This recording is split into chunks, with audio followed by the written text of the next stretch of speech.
Hello students of class 6 students, आज हम history में चैप्टर नंबर 6 रीड करेंगे जिसका नाम है राजा, राज्य, राजा और एक प्राचीन गणराज्य।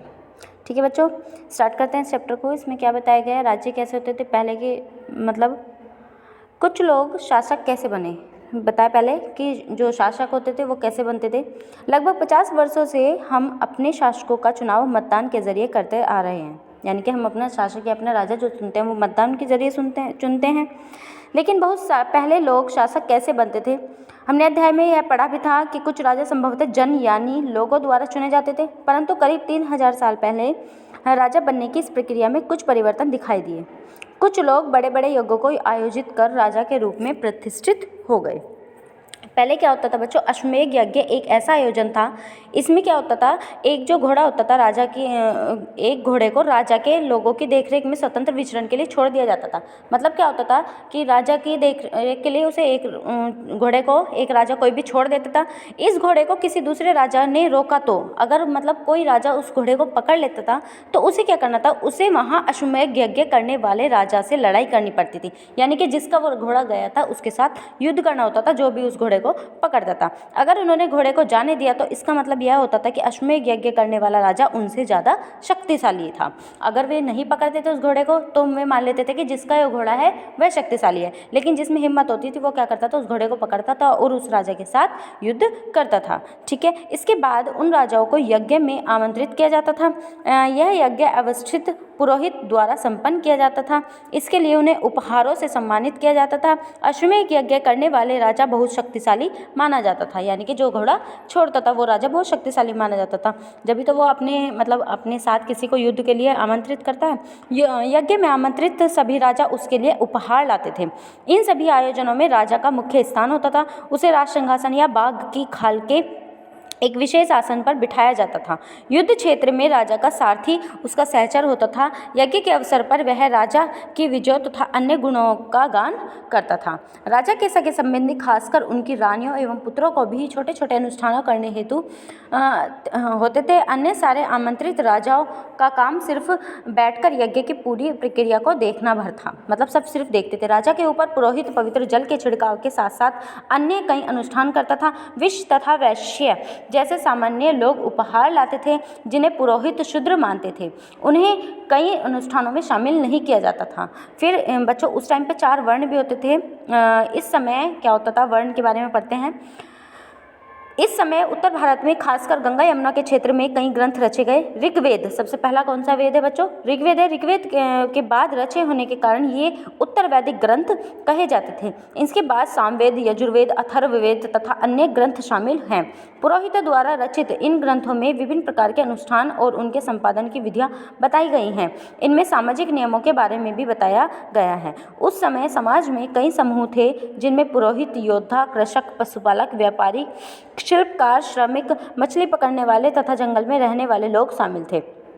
जहाँ कुछ पुरोहित तथा योद्धा वैभवशाली थे, वहीं कुछ कृषक और व्यापारी धनवान भी थे। दूसरी ओर पशुपालक, शिल्पकार, श्रमिक, मछली पकड़ने वाले, शिकारी तथा भोजन संग्राहक निर्धन थे। पुरोहितों ने लोगों को 4 वर्गों में विभाजित किया था बच्चों, जिन्हें वर्ण कहा जाता था। मतलब जो व्यक्ति थे उनके काम जो वे करते थे उस हिसाब से उन्हें 4 वर्ण में बांटा गया था। उनके अनुसार प्रत्येक वर्ण के अलग अलग कार्य निर्धारित किए गए। पहला वर्ण ब्राह्मणों का था। उनका काम वेदों का अध्ययन और अध्यापन करना था, यानी कि पढ़ना और पढ़ाना कार्य था, जिनके लिए उन्हें उपहार मिलता था, यानी कि जिसे वे पढ़ाते थे वो दक्षिणा उन्हें देते थे। दूसरा स्थान था शासकों का, जिन्हें क्षत्रिय कहा जाता था। पहला वर्ण कौन सा हुआ, ब्राह्मण, फिर दूसरा हुआ क्षत्रिय। क्षत्रियों का काम क्या था, उनका काम था युद्ध करना और लोगों की रक्षा करना। तीसरे स्थान पर थे वैश्य। वैश्यों का काम क्या था, इनमें कृषक, पशुपालक और व्यापारी आते थे, यानी कि जो खाने पीने का और पशुपालक इनकी देखरेख का कार्य करते थे। क्षत्रिय और वैश्य दोनों का ही यज्ञ करने का अधिकार प्राप्त था, यानी कि यज्ञ करने का अधिकार प्राप्त था।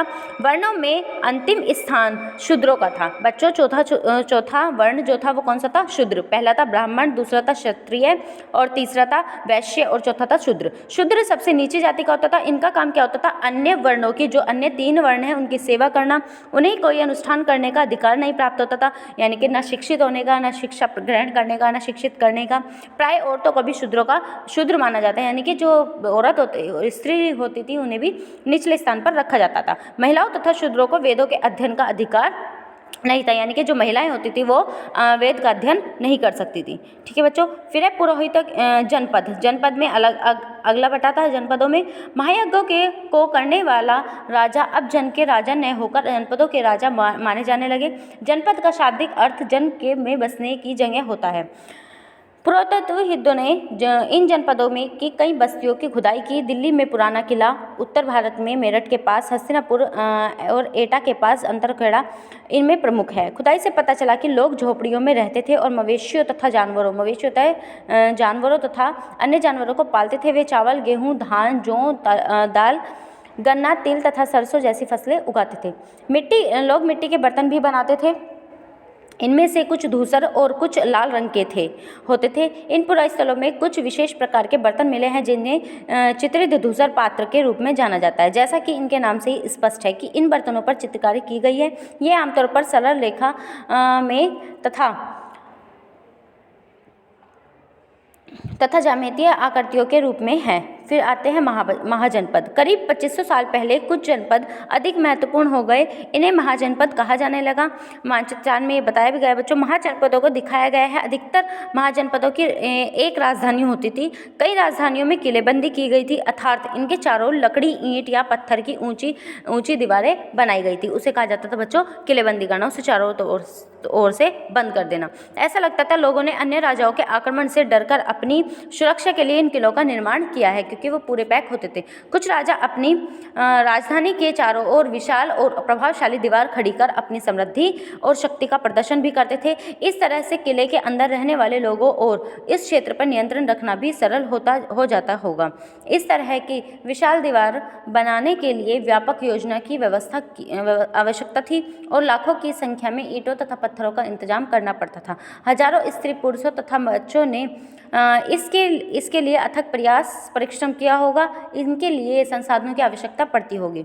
अब राजा सेना रखने लगे थे। सिपाहियों को नियमित वेतन देकर पूरे साल रखा जाता था। कुछ भुगतान संभवतः आहत सिक्कों के रूप में होता था। मतलब ये पढ़े भी हैं हमने पहले। फिर आते हैं बच्चों कर यानी कि टैक्स जो दिया जाता था। महाजनपदों के राजा विशाल किले बनवाते थे और बड़ी सेना रखते थे, इसलिए उन्हें प्रचुर संसाधनों की आवश्यकता होती थी। इसके लिए उन्हें कर्मचारियों की भी आवश्यकता होती थी। अतः महाजनपदों के राजा लोगों द्वारा समय समय पर लाए गए उपहारों पर निर्भर न रहकर अब नियमित रूप से कर वसूलने लगे। फसलों पर लगाए गए कर सबसे महत्वपूर्ण थे, क्योंकि अधिकांश लोग कृषक ही थे। प्राय उपज का 1/6 हिस्सा कर के रूप में निर्धारित किया जाता था, जिसे भाग कहा जाता था। कारीगरों के ऊपर भी कर लगाए गए, जो प्राय श्रम के रूप में चुकाए जाते थे।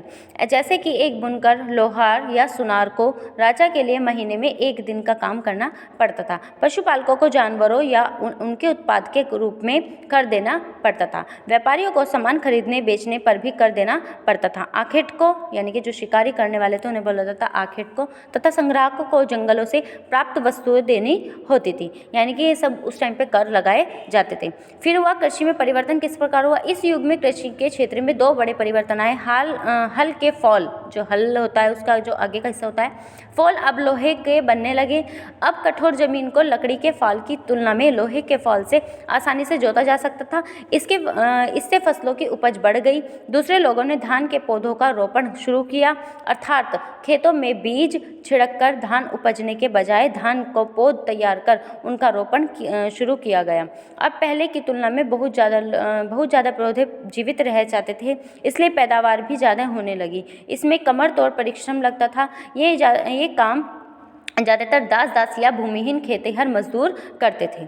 फिर सूक्ष्म निरीक्षण, अगर हम धन से बात करें तो क्या बताया बच्चों, मगध के बारे में बताया गया है। लगभग 200 साल के भीतर मगध सबसे महत्वपूर्ण जनपद बन गया। गंगा और सोन जैसी नदियाँ मगध से होकर बहती थी।